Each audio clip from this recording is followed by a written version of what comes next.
There comes a moment in life when everything still looks the same. The same house, the same person sitting across from you, the same routines that never change. And yet, something deep inside you whispers, this is not what it used to be. For a long time I ignored that feeling. Maybe I didn't want to believe it. Maybe I was afraid of what it meant. My name is Naomi Reed. And I am not a young woman anymore. I have lived long enough to understand something most people only realize too late. Love doesn't disappear in one day. It fades, slowly, quietly, until one day you wake up beside a stranger. And that night was when I finally saw the truth. It was sometime around 3 a.m. I didn't check the clock immediately. But I remember the silence. That heavy kind of silence that fills a home when something is off. First I thought I imagined it, but then I heard voices. Low, careful, like someone trying not to be heard. I opened my eyes slightly, but I didn't move. After 25 years of marriage, you learn something very important. Sometimes it is better to pretend you don't know. Until you are ready. We must do it the right way. The voice was unmistakable. My husband, Dimitri. My heart gave a slow, uneasy beat. And then another voice followed. Older, colder, controlled. Yes, but don't rush. Timing matters. I closed my eyes again. Of course. His mother. Who else would be whispering with him at that hour like they were planning something important? Something secret. Something hidden. I remember thinking, why do people whisper when they think they are doing something right? I stayed still as I heard footsteps returning to the bedroom. The door opened quietly. He came in slowly, carefully, as if afraid to wake me. For a moment he just stood there. I could feel it. After so many years you don't need to see someone to feel them. Then he got into bed beside me. His body was stiff. Not relaxed, not peaceful. There was tension there. The kind that doesn't come from work or tiredness. No, this was something else. Something heavier. Something carried inside. That night, I didn't sleep again. But I didn't confront him either. Because deep down, I already knew. Whatever truth was coming, it was not ready to reveal itself yet. The next morning, everything looked perfectly normal. And that was exactly what made it feel so wrong. He was cheerful, almost overly cheerful. Good morning, he said, smiling in a way I hadn't seen in years. He walked over and kissed my forehead, my cheek. And for a brief second I almost forgot what I had heard during the night.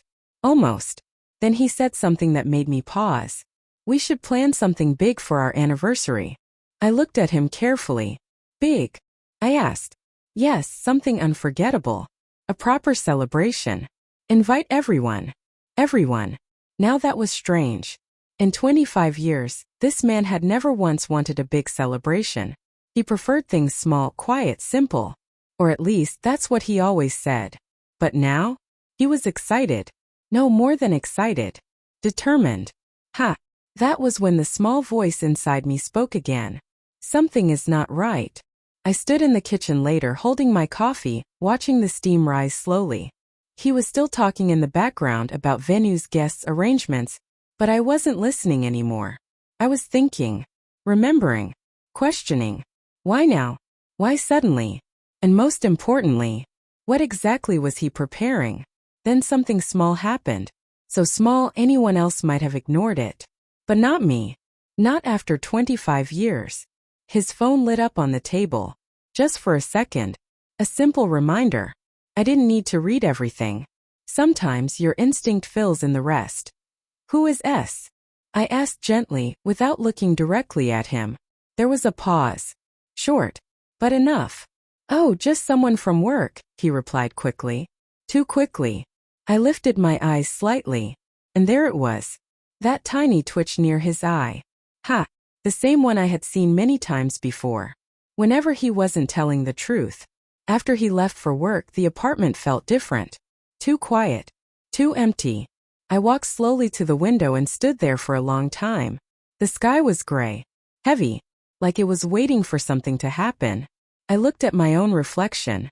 I wasn't the young girl I used to be. Life had changed me. Time had shaped me. We had shared 25 years together. Dreams, disappointments, silence. Especially the silence. We had wanted children once. Oh, how deeply we wanted that life. But it never came. And over time that absence built something between us. Not anger. Not conflict. Just distance. Slow, invisible growing distance. Later that day, his mother came to visit. She didn't call beforehand. She never did. She walked in with that same composed smile she had always worn. A smile that never quite reached her eyes. We exchanged polite words. Tea was poured. Conversations were light on the surface. But underneath, there was something else. Something uncomfortable.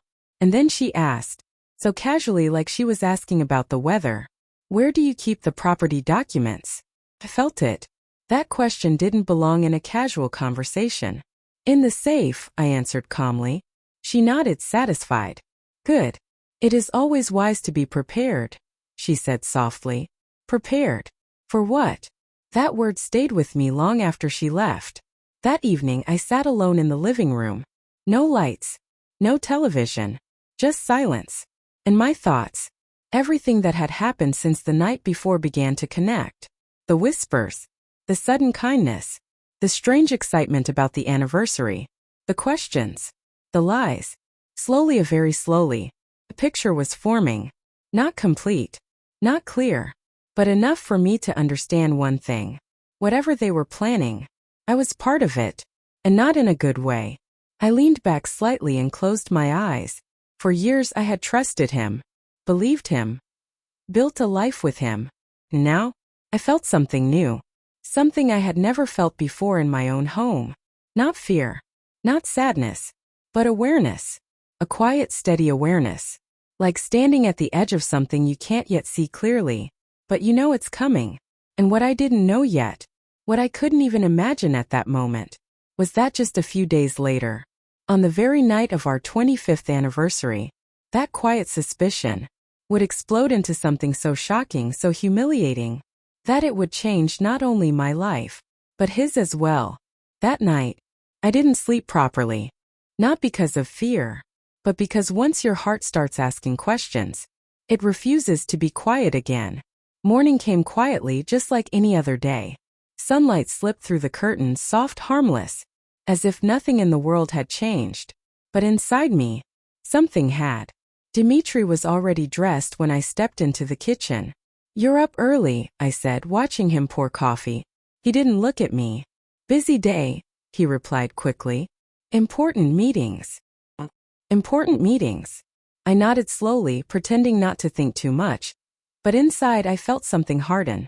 He grabbed his keys, his phone, and moved toward the door. "Don't forget, we'll finalize the anniversary plans tonight," he said. Of course. The anniversary. That suddenly mattered so much. Of course, I smiled gently. The door closed. And just like that, the silence returned. But this time it didn't feel calm. It felt revealing. For a while I did nothing. I just stood there, looking at the space he had left behind, listening to the quiet. You know, there is a moment when you realize you can either ignore the truth, or you can walk straight into it. That morning, I chose to walk. Slowly, carefully, but completely. I started with something simple. His desk. In all our years together, I had never gone through his things. Not once. Trust had always been easy for me. But that day, that word felt different. I sat down in his chair and looked at the computer. It stared back at me, silent, waiting. For a moment I hesitated. My fingers hovered over the keyboard. "Do you really want to know?" I whispered to myself. Because truth is a strange thing. Once you see it, you cannot unsee it. I took a slow breath and typed the password. It didn't work. That alone made my chest tighten. For 25 years, his password had never changed. Not once. I tried again. A different date. Still nothing. Then suddenly, a thought crossed my mind. Something simple. Something personal. I reversed one of our important dates. And it opened. I remember letting out a quiet breath. Not relief. Something else. Something colder. The screen filled with his browsing history. At first, I didn't understand what I was looking at. But then, my eyes began to recognize the words. Slowly, clearly, one by one. How to separate assets during divorce. Legal rights and property division.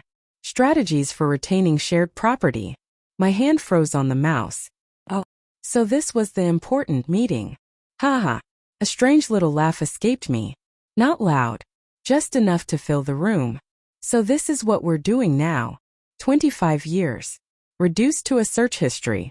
I leaned back slowly, staring at the screen. There were pages, and pages, and pages of it. He had been planning this. Carefully, silently, patiently. And I knew immediately. This wasn't sudden. This had been going on for weeks. Maybe longer. Then my phone rang. The sound made me jump slightly. It was my friend Lila. I almost didn't answer. But something told me I should. Naomi? Her voice came through quickly. Are you okay? I smiled faintly. Of course. Why wouldn't I be? There was a pause. Then she said something that made the air around me feel heavy. I saw Dimitri yesterday. My grip tightened around the phone. Oh. He wasn't alone. Silence. I didn't ask. I didn't need to. Lila continued softly. He was with a younger woman, maybe 30, blonde, very close to him. Close. Such a polite word for something so ugly. They were looking at rings, she added quietly. Rings. Oh. That word landed differently. Not like pain. Not like shock. But like confirmation. Ha. So now everything had a shape. Everything made sense. Are you still there? Lila asked gently. Yes, I replied calmly. I'm here. We ended the call soon after. She didn't ask too many questions. Good friends don't force truth out of you. They wait until you're ready to speak it. I sat there for a long time. No tears. No dramatic reaction. Just thinking. Putting everything together piece by piece. Like solving a puzzle you never asked to play. The whispers. The lies. The sudden affection. The anniversary preparations. His mother's questions. Now, the other woman. So that's the plan. I whispered. Slowly, carefully, the truth became clear. He wasn't just leaving. He was preparing something. Something public. Something controlled. Something where I would be the one losing. I stood up and walked toward the window again. The same gray sky. The same quiet street. But I wasn't the same person standing there anymore. No. Something inside me had shifted. Changed. Strengthened. You see, people think betrayal breaks you. Sometimes, it does the opposite. It wakes you up. That evening when Dimitri came home, he brought flowers. Red roses. Fresh. Expensive. Beautiful. Ha! Look what I got for you, he said with a warm smile, handing them to me. I took them gently. They smelled sweet. Almost ironic. For me. I asked softly. Of course, he said, pulling me into a quick embrace. My one and only. My one and only. I almost laughed. But I didn't. I just smiled. 'Cause now, I understood the game. And more importantly, I knew that he thought I didn't. Let's not talk about anything serious until after the anniversary, he added casually, sitting down. Let's just enjoy the moment. Ah, there it was. The plan. The timing. Everything was meant to happen there. During the celebration. In front of people. Perfect. Clean. Controlled. Ha! He really thought he had everything figured out. That night, I lay in bed beside him. The same position. The same distance. The same silence. But this time, I was not confused. I was not uncertain. I was not blind. No, I was awake. Completely awake. And somewhere in that quiet darkness, I made a decision. A very calm, very clear, very important decision. If he wanted a performance, then I would give him one. But not the one he expected. Oh no, not at all. Because what Dimitri didn't know, what no one knew yet, was that I already had something in my hands, something powerful enough to shatter everything he had planned. That night changed something inside me, but the next morning, that was when everything became real. Not suspicion, not instinct, but truth. The kind of truth that does not ask for permission before breaking your life. The house was unusually quiet again when I woke up. Dimitri had already left, and this time he did not even pretend to wait for me. Did not leave a message, did not try to act warm or affectionate. It felt different now, as if his effort from the previous day had already served its purpose. I made myself a cup of tea and sat near the small table by the window, but I could not drink it. My mind kept returning to everything I had seen and heard, and slowly, very slowly, the confusion was turning into clarity. You see, when something begins to fall apart, it does not collapse all at once. It reveals itself layer by layer, like peeling paint from an old wall. And I was finally beginning to see the wall underneath. Around 11 in the morning, the house phone rang. It startled me a little because almost no one used that number anymore. People called on mobile phones, sent messages, used quick words for quick lives. But this was deliberate. I didn't move right away. I simply sat there listening to it ring. Once, twice, 3 times. Then it stopped. And a second later, the answering machine clicked on. A voice filled the room. "Dimitri, it's me." I froze. His mother. "I spoke with Mr. Keller. Everything is arranged. The most important thing is that she does not suspect anything before the dinner. After that, everything will go exactly as planned." My fingers slowly tightened around the edge of the table. "Make sure she signs without creating problems. It will be easier once everyone hears your explanation." The line went silent. But I didn't move. I couldn't move. Because now everything made sense. Oh, haha. It was almost laughable if it wasn't so cruel. So that was the plan. A public performance. A carefully designed moment.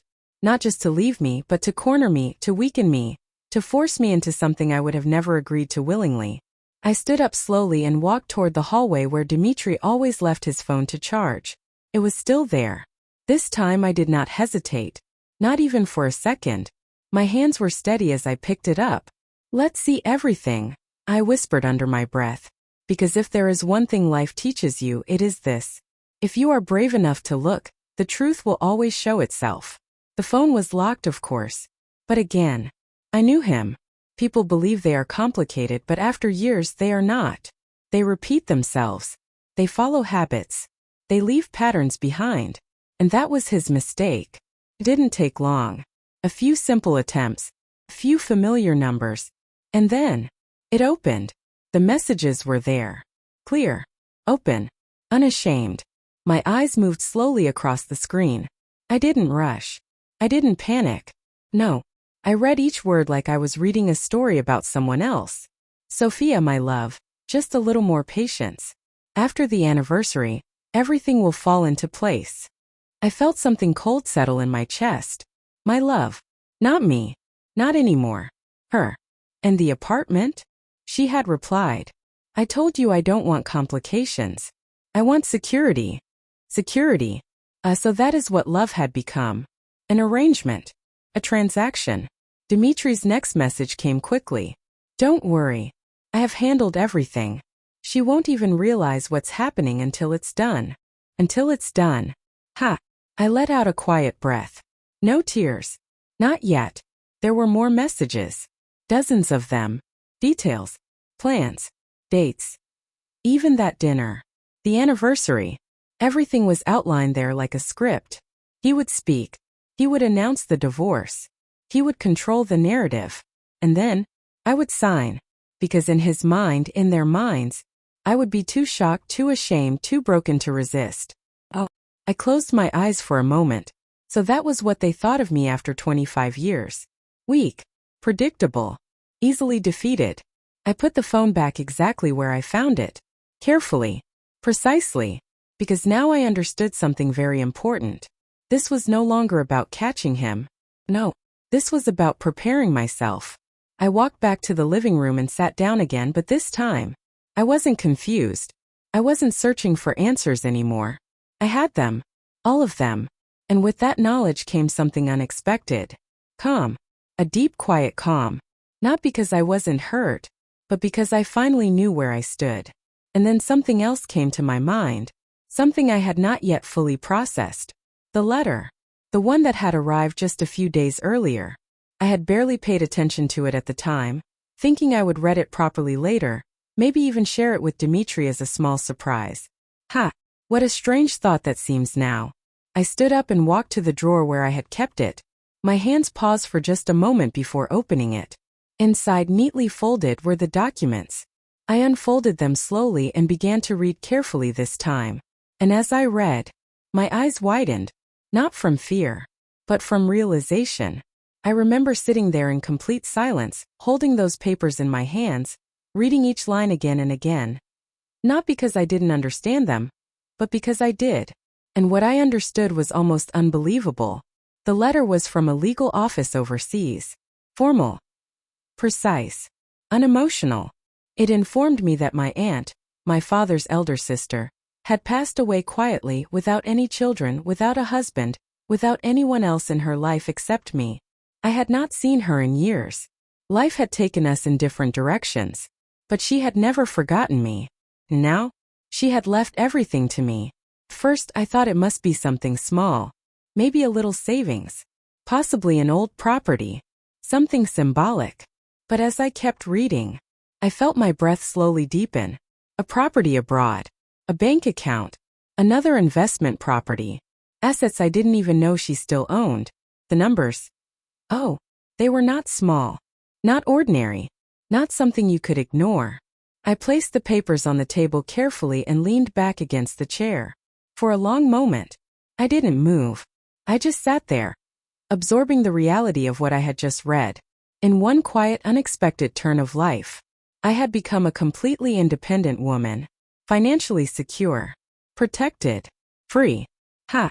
Isn't life strange? At the very moment someone is preparing to take everything from you, life gives you something bigger, something stronger, something untouchable. I let out a soft breath and closed my eyes, and suddenly everything shifted. Not in the outside world. No, nothing had changed there. Dmitri was still planning. His mother was still whispering. That woman was still waiting. But inside me, everything had changed. 'Cause now, I was no longer standing there as someone who could be cornered. I was not helpless. I was not dependent. And most importantly, I was not afraid of losing anything. I opened my eyes slowly and looked around the apartment. The same walls, the same furniture, the same life I had built over 25 years. But now I saw it differently. Not as something I had to protect at all cost, but as something I could walk away from if I needed to. That realization, oh, that was power. Quiet power. The kind that does not need to shout to be felt. That evening when Dmitri returned home, he was in an unusually good mood again. He spoke about the anniversary, about the arrangements, about how everything would be perfect. I listened. I nodded. I smiled when necessary. But inside, I was watching him. Carefully. Calmly. Completely aware. At one point he looked at me and said, "You're very quiet these days." I smiled softly. "Just thinking," I replied. "About us." He seemed satisfied with that answer. Of course he did. Because he still believed I knew nothing. Ha! That was his biggest mistake. Not the lies. Not the betrayal. Not even the plan. His biggest mistake was underestimating me. That night, as we lay in bed, I stared at the ceiling in the darkness. The silence between us was no longer uncomfortable. It was clear, defined, final. Inside my mind I began to prepare. Step by step, thought by thought. I wasn't reacting anymore. I was planning. And for the first time in many years, I felt completely in control of my own life. Because now I understood something deeply. The anniversary he was preparing, it would not be his moment. No, it would be mine.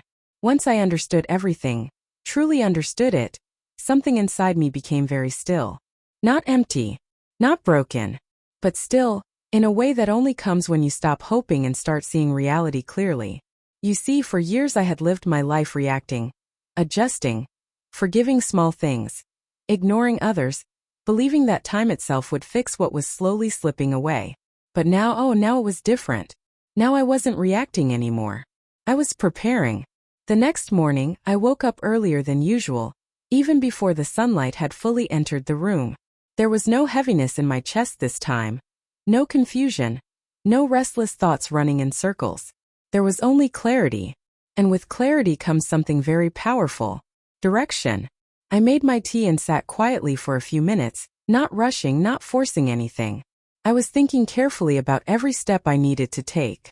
Because now I knew this was not just about emotions. No, this was about control. and I had to take mine back. The first thing I did that day was call someone I had not spoken to in a long time. My old friend Elena.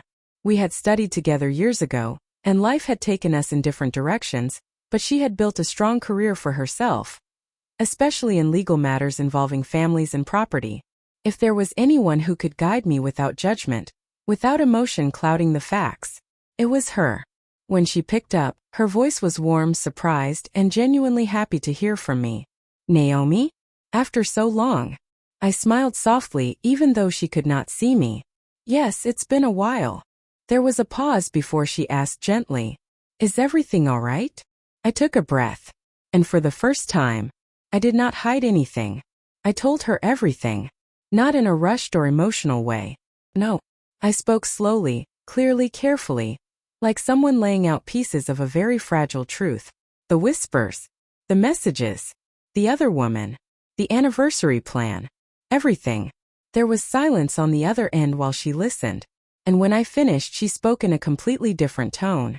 Serious, focused, protective. "Naomi," she said firmly, "you did the right thing by calling me, but you need to understand something very clearly. They are not just planning to leave you. They are planning to position you in a way where you have no control." I nodded slowly, even though she could not see me. "I understand." "No," she continued gently. "I don't think you fully do yet. What they are preparing is emotional pressure. They want you shocked, embarrassed, overwhelmed, because in that state people make quick decisions, and often sign things they shouldn't." Oh. Her words settled deeply inside me, because that was exactly it. That was the plan. "So what should I do?" I asked quietly. "First," she replied, "you gather everything. Evidence, messages, financial activity, anything that shows intent." Intent. The word felt important. Very important. "Second," she continued, "you move carefully. Do not let them know you are aware.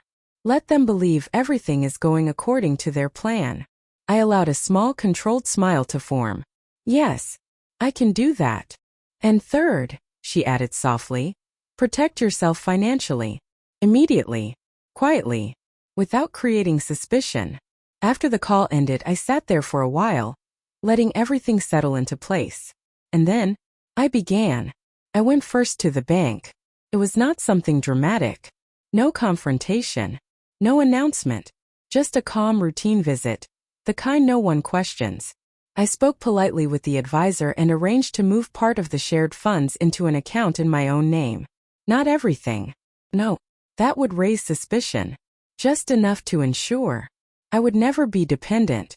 While signing the papers, I felt something I had not felt in a very long time. Security. Not from someone else. Not from marriage. But from myself. After that, I reviewed everything else carefully.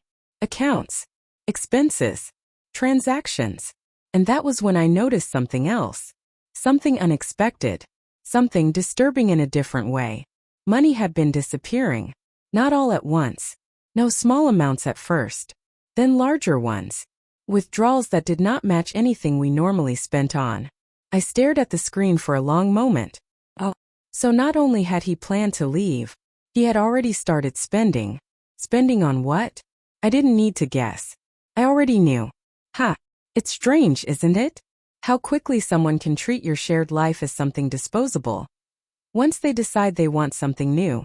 That evening when Dmitri came home, he was once again cheerful, speaking about final arrangements, guest confirmations, and how perfect everything would be. I listened. I nodded. I asked simple questions. I played my role perfectly, better than he could have imagined. Inside, however, I was no longer standing beside him.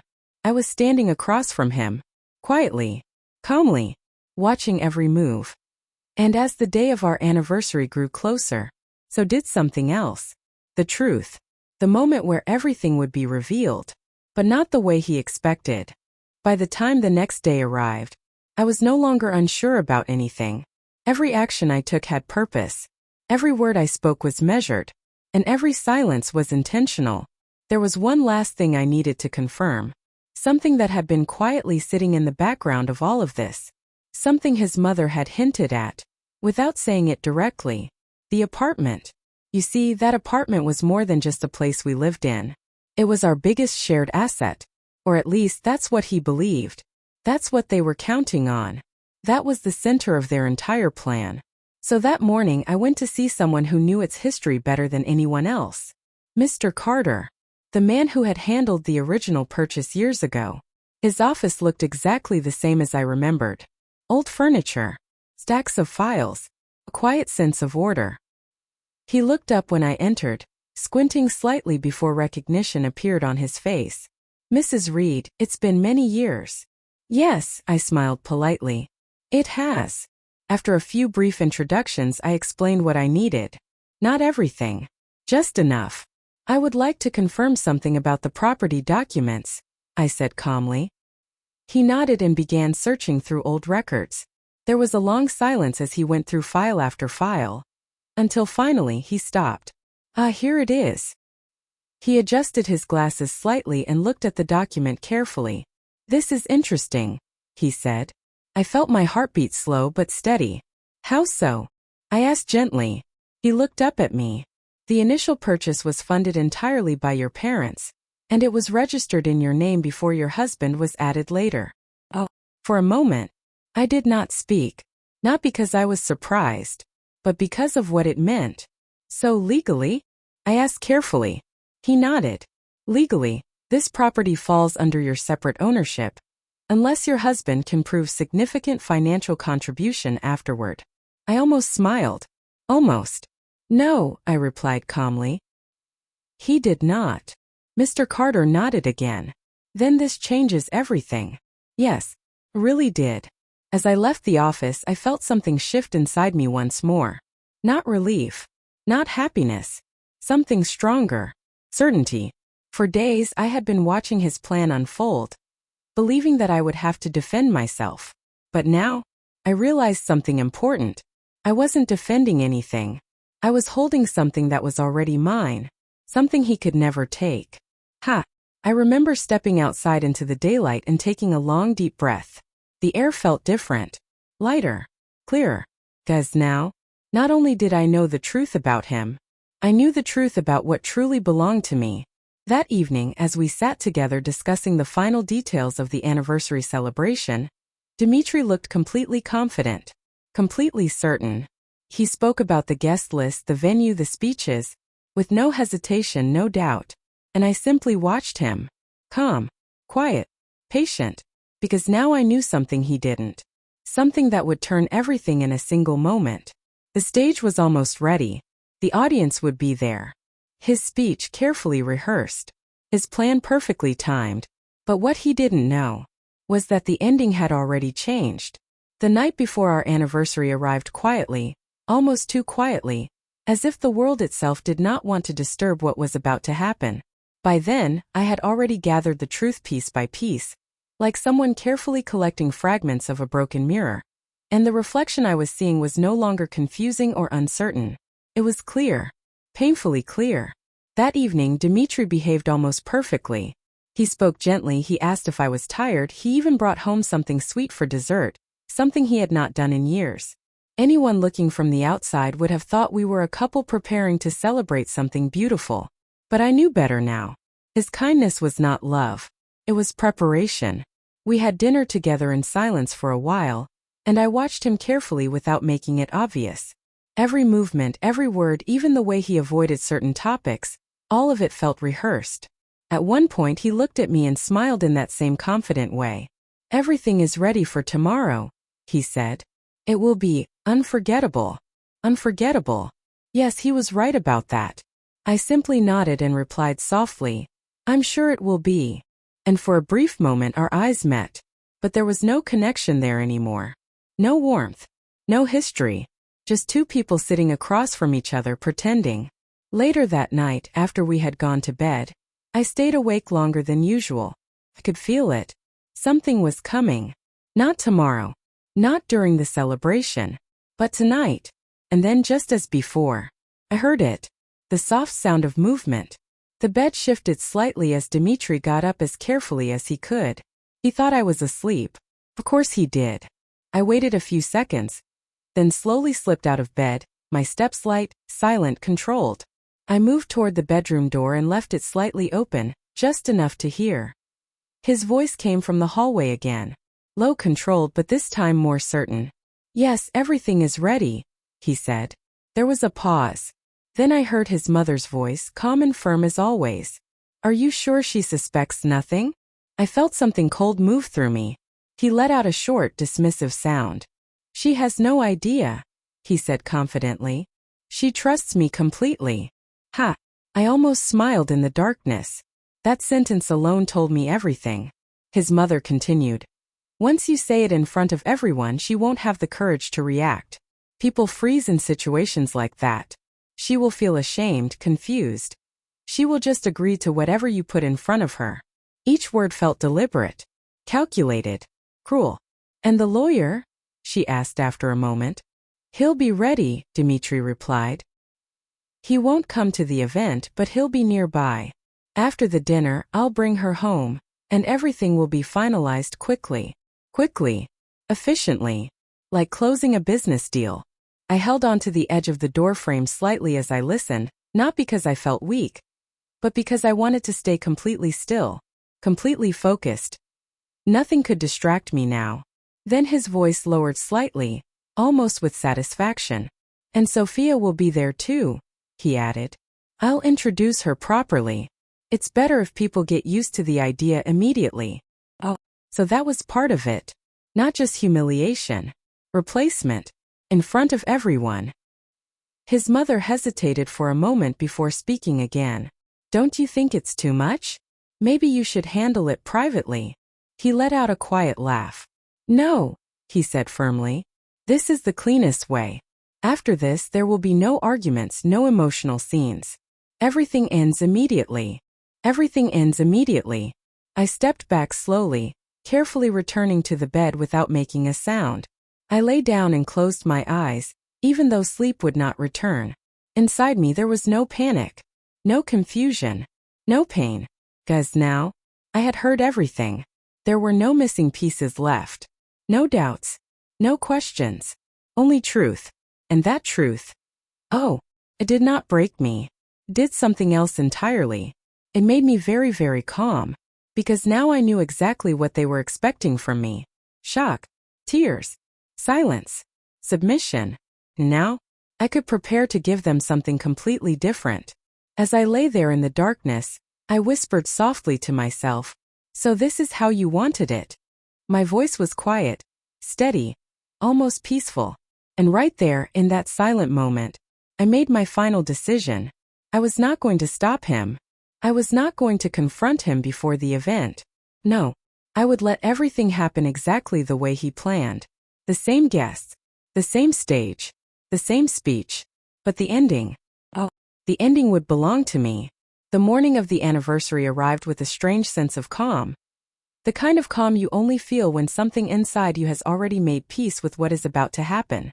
I woke up slowly, quietly, and for a moment I simply stared at the ceiling, allowing myself to feel the stillness around me. There was no fear in my chest, no anxiety, no hesitation, only clarity. Dmitri, on the other hand, seemed energized, almost excited. He moved quickly through the room, adjusting his clothes, checking his phone, making brief calls, and giving short instructions as if he was managing something important. And in his mind he was, "Today is going to change everything," he said casually while adjusting his tie. I looked at him for a moment before replying. "Yes," I said softly. "It will." That was the truth, just not the version he believed. As the day passed, I moved through everything with quiet intention. I chose my clothes carefully. Not something extravagant, not something loud, but something strong. Something that reflected exactly who I had become. Calm, confident, unshaken. Every movement I made felt deliberate, like I was stepping into a role that I fully understood. 'Cause this time, I knew the script better than the person who wrote it. We left the house in silence that evening. The drive to the venue was quiet, but not uncomfortable. Not anymore. There was nothing left between us that needed to be said. Not before the truth revealed itself. When we arrived, the place was already filled with people. Friends, colleagues, Familiar faces that had been part of our life for years. Everyone was smiling, greeting us warmly, congratulating us on 25 years together. If only they knew. I smiled politely, accepted their congratulations, and took my place beside Dmitri. But inside, I was observing everything. The room, the arrangement, the stage, even the placement of the microphone. Everything was exactly as he had planned. And then, I saw her, standing not too far from the center of the room. Young, elegant, confident. Sophia. She stood there as if she already belonged, as if she was already stepping into a life that wasn't hers yet. For a brief moment our eyes met. She looked at me calmly, almost curiously, like she was trying to measure something. I simply looked back at her, steady, unbothered.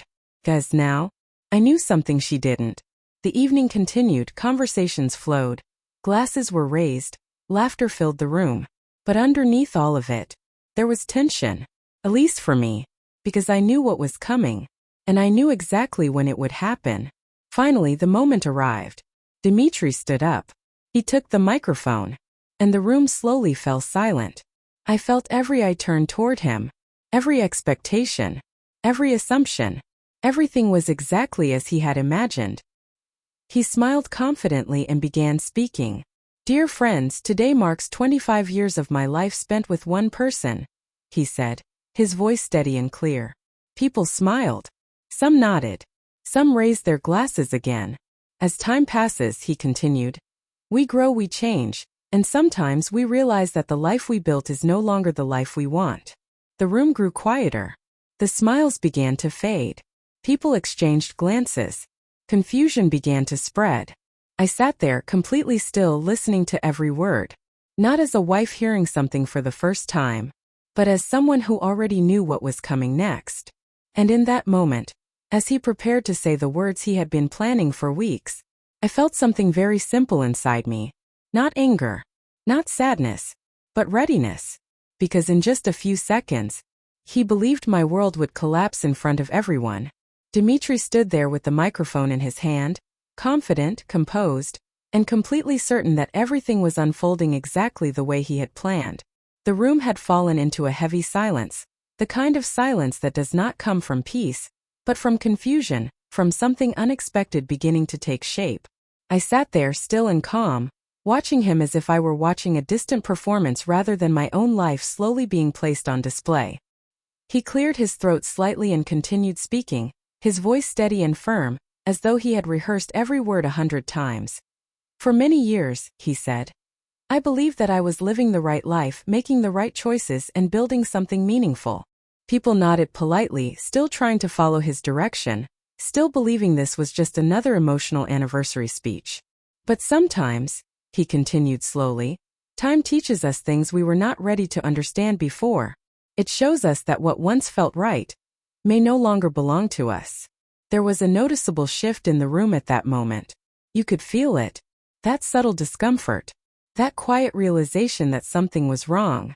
I noticed a few people glance toward me, their expressions uncertain, as if they were trying to read my reaction. But I gave them nothing. No tears, no shock, no confusion, only stillness. Because inside me, there was nothing left to break.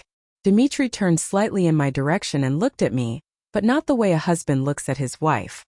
No, this look was different. Dismissive. Final. As difficult as it is to admit, he said, I have come to the inevitable conclusion that this marriage has reached its end. A soft gasp spread across the room. Some people leaned forward. Others froze. The illusion had shattered. 25 years, he continued, is a long time to spend trying to make something work when it simply no longer does. Trying to make something work. Ha! That sentence almost made me smile. I believe that both of us deserve the opportunity to move forward, to find happiness in a way that reflects who we are today, not who we used to be. There it was. Clean. Polished. Carefully prepared. The audience stared in stunned silence. And then he took the next step. The one he had been preparing for all along. I have decided, he said clearly, to begin a new chapter in my life. One where I am honest not only with others, but with myself. His eyes moved across the room briefly. and then they stopped, right where she was standing. Sophia. A few heads turned in her direction. The connection did not need to be explained. It was already visible. I ask for understanding, he added calmly, and for respect, as we move forward with this decision. Respect. The word hung in the air like a strange contradiction. Then he looked directly at me again. Naomi, he said, his tone shifting slightly. I hope you can accept this with dignity, and that we can handle what comes next in a mature and cooperative way. Cooperative. Meaning, sign the papers. Make it easy. Don't resist. For a moment, no one spoke. No one moved. The room was completely still. Waiting. Watching. Expecting something. And I finally slowly stood up. There was a slight movement across the tables as people adjusted in their seats. All eyes turned to me. Some were full of sympathy. Others were shocked. A few were uncomfortable. But none of them knew the truth yet. I walked toward Dmitri calmly, without rushing, without hesitation, and gently reached for the microphone in his hand. For a brief second he hesitated. Just a second. But it was enough. Enough for me to see the first crack in his perfect confidence. I took the microphone, turned slowly toward the audience, and smiled. Not a forced smile. Not a broken one. A calm, composed, knowing smile. Thank you, Dmitri, I said softly. My voice was steady, warm, almost gentle. The room leaned in. I must say, I continued, that was a very well-prepared speech. A ripple of uncertainty passed through the audience. People exchanged glances again. Something felt different. You spoke about truth, I said slowly. About honesty, about change. I paused briefly, letting the silence breathe. Well, I believe that when we talk about truth, it is important that we share all of it. Now the tension was undeniable. Everyone could feel it. I looked at Dmitri. He was no longer smiling. And since today is such a special occasion, I continued calmly, perhaps it is the perfect moment to do exactly that. The room held its breath. Standing there in front of that room with every eye fixed on me, I felt something that might seem surprising. I did not feel nervous. I did not feel afraid. I did not feel ashamed. I felt calm, because for the first time in many years, I was not standing there as someone waiting to be judged. I was standing there as someone who already knew the truth. I held the microphone gently and allowed a brief silence to settle before I spoke again. You see, I began slowly, while Dmitri was preparing this speech, I was also learning a few things. There was a shift in the room immediately. People leaned forward slightly. The curiosity grew. I learned, I continued, that sometimes the person you trust the most is the one who carefully plans to stand in front of you and pretend everything is fine. A few quiet murmurs spread. Dmitri moved slightly beside me. Naomi, he whispered under his breath. But I didn't stop. I also learned, I added gently, that late-night conversations tend to reveal far more than people intend. Now the room reacted more clearly. Faces turned. Eyes widened. And messages, I said, looking briefly toward the area where Sophia stood, have a way of leaving behind stories that cannot be hidden. The silence became sharp, heavy, unavoidable. I paused again, then continued. For example, I said calmly, I learned that this entire evening was not meant to celebrate anything. No one moved. It was meant, I continued softly, to create a moment where I would feel too shocked, too embarrassed, too powerless, to refuse what was going to be placed in front of me afterward. Now the reaction came. Audible. Shocked whispers. Disbelief. Anger. Dmitri stepped closer. That's not, he began quietly, but I lifted my hand slightly, and he stopped. And I also learned, I continued, my voice still calm, still controlled, that there were plans to ensure I would leave not only this marriage, but also the life I helped build. Gasps. This time louder. I slowly turned toward him, meeting his eyes directly. For 25 years, I said quietly, I trusted you. My voice did not break. It did not shake. And you used that trust, not only to leave but to prepare my downfall. The room had completely shifted now. There was no confusion anymore. No uncertainty. Only awareness. And anger. I turned back to the audience. But you see, I said gently, there is one thing Dmitri did not expect. I allowed a small pause. He believed I would walk into this room, unaware. Another pause. He believed I would stand there broken. And then, I smiled slightly. But he forgot something very important. I looked straight at him. I was already awake. Silence. Complete silence. The kind of silence that comes when truth finally settles into place. Dimitri stood frozen. Sophia's expression had changed completely. And the audience, they were no longer looking at me with sympathy. They were looking at him with something else entirely. And right there, in that moment, his perfect plan collapsed when I said those words. I was already awake. There was a silence in that room so deep, it almost felt unreal. Not a comfortable silence. Not the kind that passes. No, this was the kind of silence that changes how people see everything around them, including each other, that I could feel the shift without even looking. The air had turned. The attention had turned. And most importantly, the judgment had turned. Dimitri was no longer standing as a confident man in control of the moment. He looked uncertain. Not completely broken yet, but shaken. And I knew exactly why. Because this was not part of his script. I held the microphone gently and continued speaking, not with anger, not with bitterness, but with clarity. Because sometimes the calmest voice carries the most powerful truth. You prepared this evening very carefully, I said slowly, my eyes moving across the room, meeting familiar faces one by one. The venue, the guests, the speech. Everything was arranged perfectly. A few people nodded unconsciously. They had seen that effort. They had believed in it. But what you didn't prepare for, I added softly, looking directly at Dimitri again, was what happens when truth walks into the room before you are ready for it. His expression tightened. Just slightly. But enough. I took a breath and continued, allowing each word to land fully before moving to the next. You wanted me to stand here confused, humiliated, silent. I paused. But instead, I am standing here fully aware. There were murmurs now. Quiet but growing. People were no longer just listening. They were reacting. And since we are speaking about honesty, I continued, perhaps we should speak about everything, not just the part that was prepared. I didn't raise my voice. I didn't accuse loudly. I simply spoke. And that made it stronger. I know about the conversations, I said calmly. The late-night calls, the careful planning, the strategy to make sure everything goes exactly the way you wanted. Gasps moved through the room. This time louder. Clearer. Dimitri stepped forward again. Naomi, this isn't the time. It is exactly the time, I said gently, interrupting him without raising my voice. And that silenced him. I turned slightly, letting my eyes move toward Sophia for just a brief moment before speaking again. I also know that this was never just about ending a marriage. The room followed my gaze. Slowly, realization began to spread. This, I said quietly, was about replacing one life with another as smoothly as possible. Sophia's expression changed. The confidence she carried earlier began to fade. Just a little. But enough to be seen. And I understand that people change, I continued, my tone still soft, still measured. I understand that feelings fade. That life takes unexpected directions.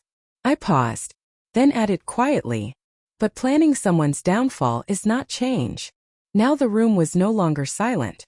People shifted in their seats. Some shook their heads. Some whispered openly. I turned fully toward Dimitri now, holding his gaze steady. For 25 years, I said. I stood beside you, supported you, trusted you. My voice didn't break. It didn't tremble. And you took that trust, I continued, and turned it into something calculated. For the first time, he had no immediate response. No prepared sentence. No control. And that, I said softly, is something I cannot ignore. The silence returned again. But it was different now. It was heavier. More final. And then, I said the words that completely changed everything. But let's talk about what you really wanted from tonight. I paused, letting the room lean in again. You wanted control, I said. You wanted to make sure that when this ended, you would walk away with everything. And I would walk away with nothing.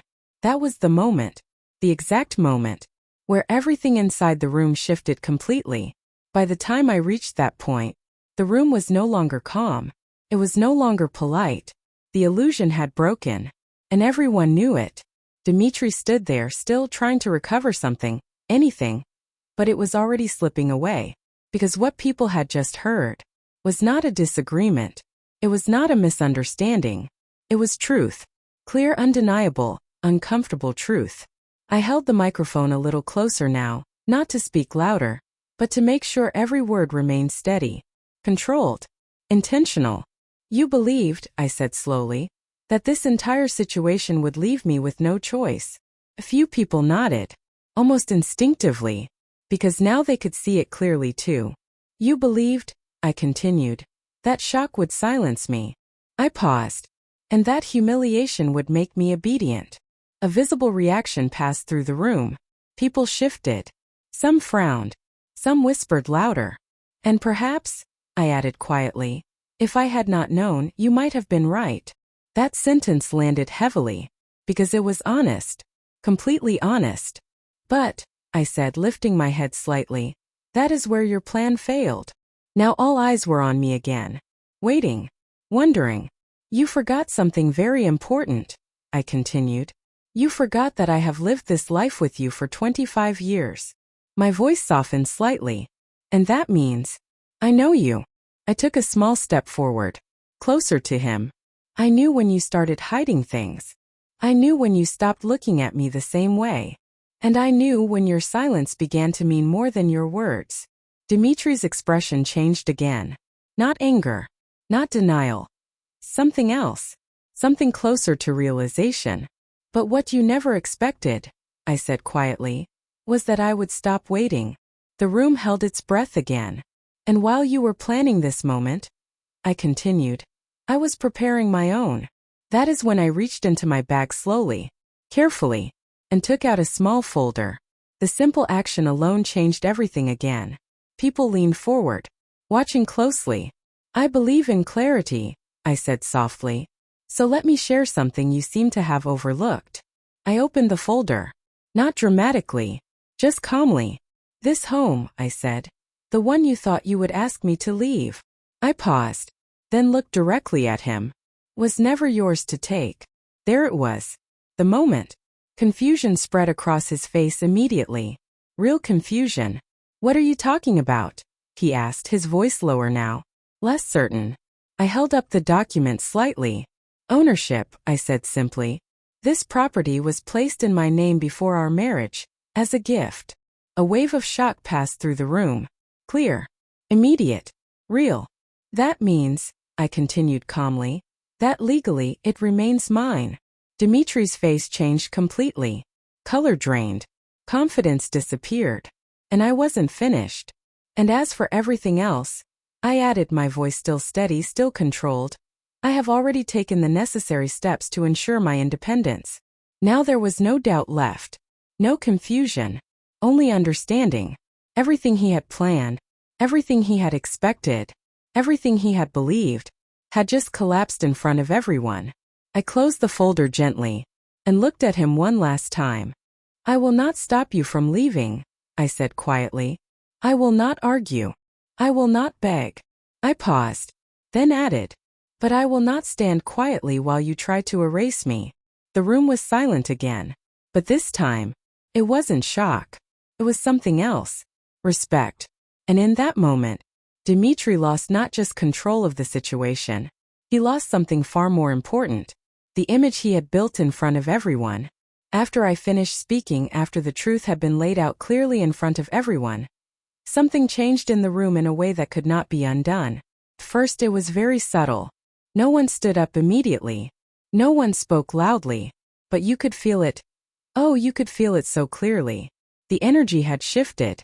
Before that moment, the room had been on his side.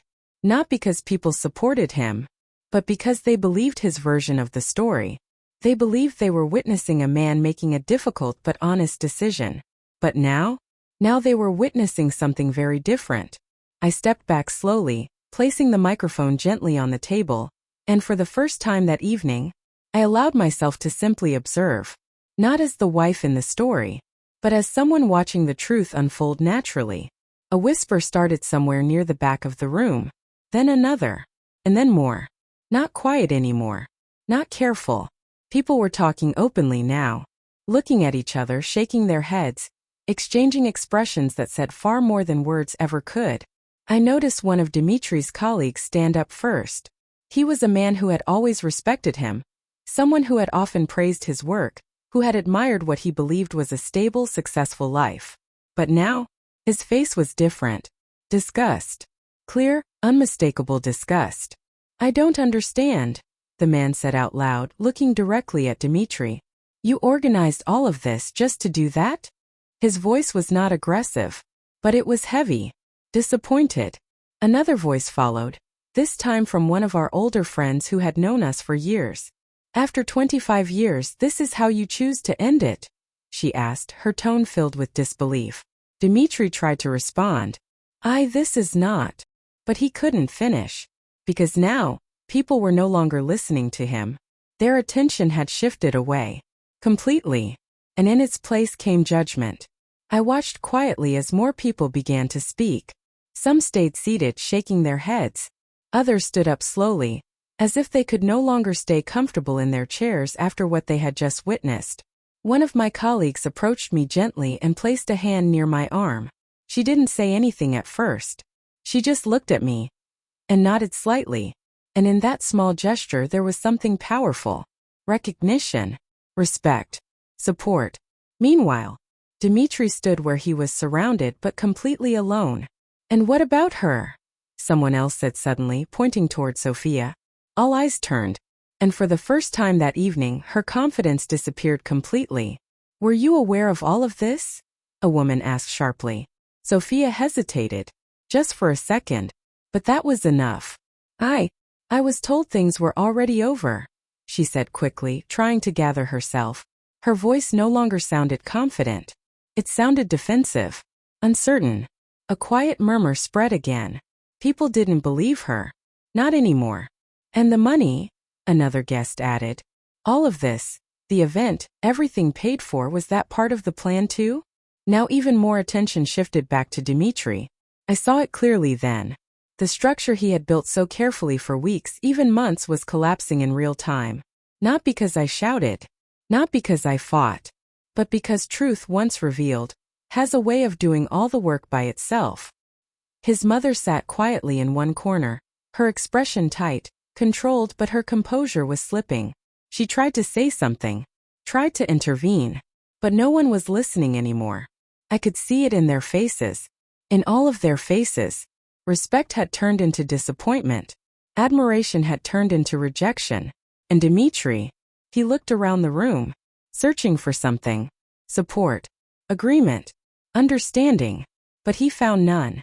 I remember thinking at that moment, this is what truth does. It doesn't argue. It doesn't force. It reveals. And once people see clearly, they decide for themselves. One by one, slowly people began stepping away. Not dramatically, not loudly, just distancing themselves. Physically, emotionally, completely. He was no longer the center of respect in that room. He was the center of a mistake. And I stood there, calm, quiet, unmoved, as I knew this was only the beginning of the consequences. After the room shifted, after the whispers turned into open reactions, something else began to happen. Something I don't think even Dimitri expected. Because humiliation can sometimes be survived. But exposure is different. It did not stop with what I had said. No, it began to grow, piece by piece, from places he did not control. Started with Sophia. At first, she tried to stay composed, holding on to whatever confidence she had left, but the pressure around her was growing quickly. Questions, looks, judgment. And that kind of pressure doesn't stay quiet for long. "Dimitri," she said suddenly, her voice sharp now, no longer soft or controlled. Everyone turned toward her. Even he did. "What is going on?" she asked. "You told me everything was handled." Handled. That word echoed strangely. He stepped closer to her, lowering his voice. "Not now," he said quickly. "We'll talk later."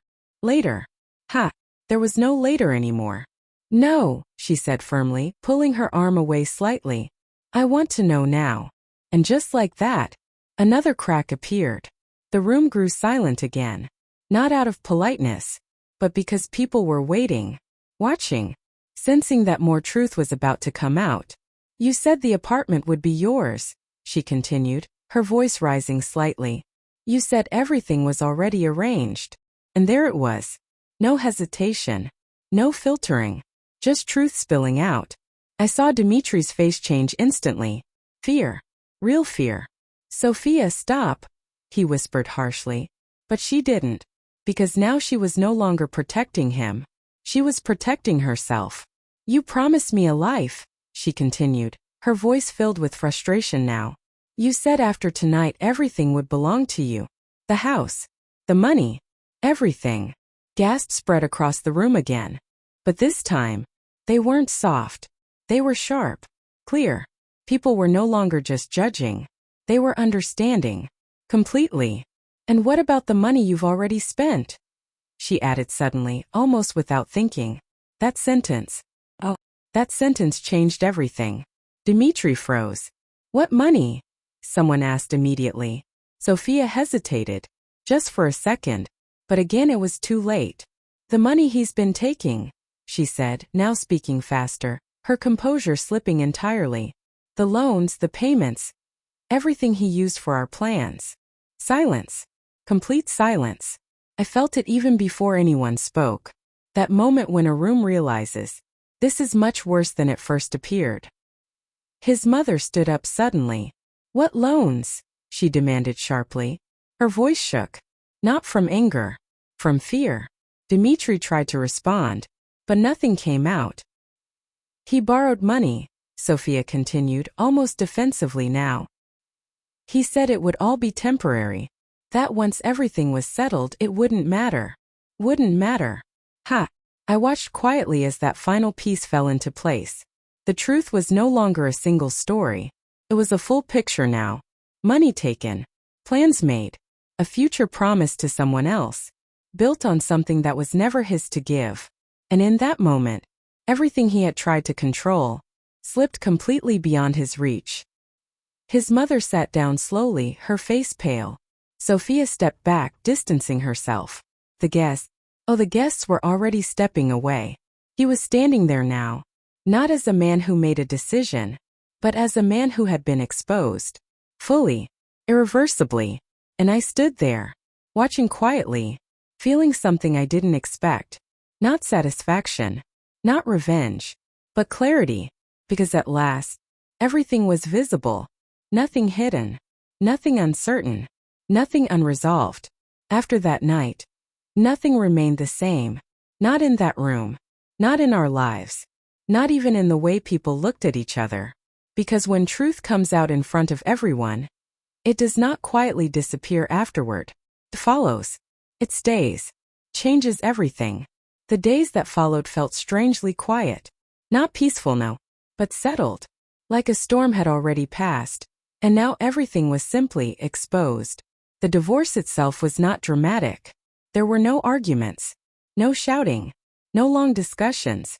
Because there was nothing left to discuss.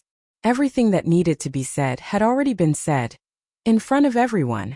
We sat in that courtroom like two strangers who had once shared a life, but no longer shared anything at all.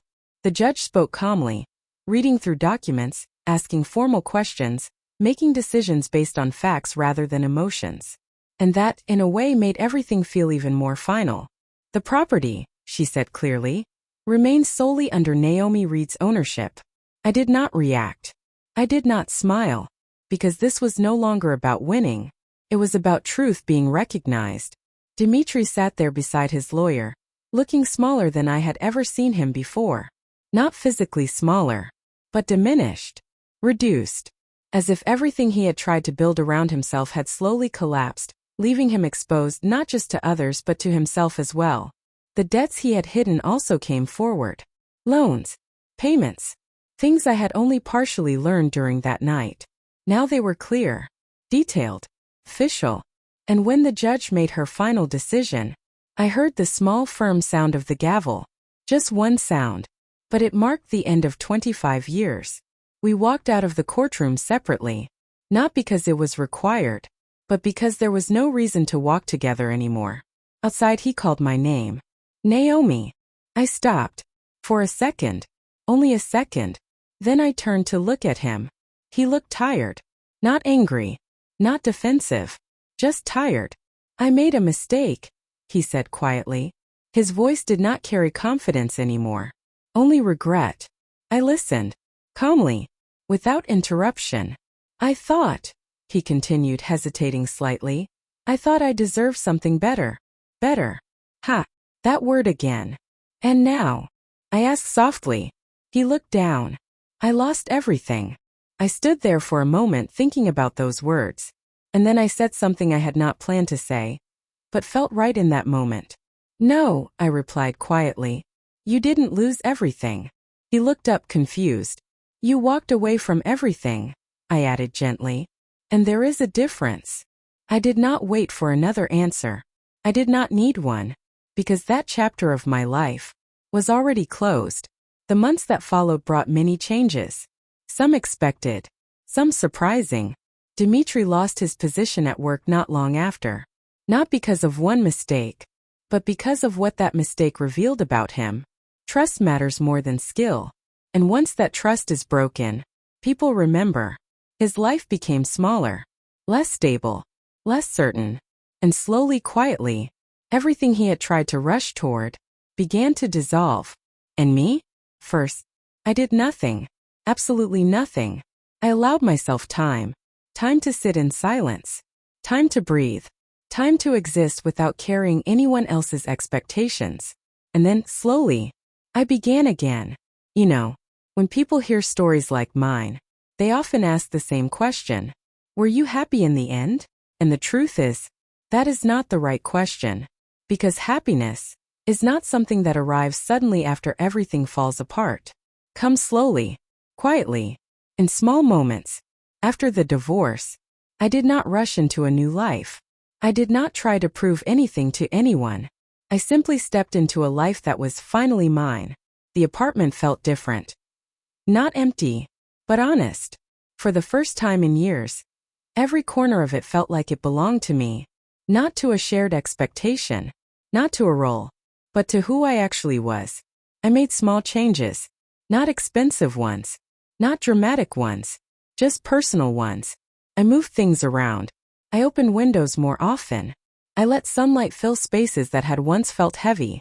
And little by little, I started to feel something I hadn't felt in a very long time. Peace. Not excitement. Not distraction. Just peace. I also made a decision about my work. For years, I had followed a path that was stable, predictable, expected. But now, I allowed myself to ask a simple question. What do I actually want? And that question changed everything. I shifted my focus. I followed something that had always been quietly waiting inside me. Something I had ignored for years. I began working with books. With stories. Helping bring voices to life. Translating. Creating. Building something meaningful. Not for status. Not for approval. But for myself. And you know something? That work. That quiet, meaningful work gave me more satisfaction than anything I had done before. I was not trying to be someone anymore. I was just living. Sometimes in the evening I sit by the window just like my grandmother used to do. I hold a cup of tea, and I watch the world move around me. And every now and then, I think about that night, that anniversary, that moment when everything broke. And I don't feel anger. I don't feel regret. I feel understanding. Because that moment, as painful as it was, did something very important. It showed me who I was without illusions. And maybe that is the greatest lesson I can share with you. Not every ending is a loss. Sometimes, it is a release. Not every betrayal destroys you. Sometimes, it reveals your strength. And not every life plan that falls apart is a tragedy. Sometimes, it is the beginning of the life you were always meant to live. So if you are listening to my story, and you feel like something in your life is quietly breaking, do not ignore it. Listen. Understand. Prepare. Because one day, you may find yourself standing in front of your own truth. And when that moment comes, I hope you do not stand there as someone afraid, but as someone ready. Ha! Life has a strange way of teaching us things, doesn't it? And now tell me, if you had been in my place, would you have stayed silent? Or would you have done exactly what I did?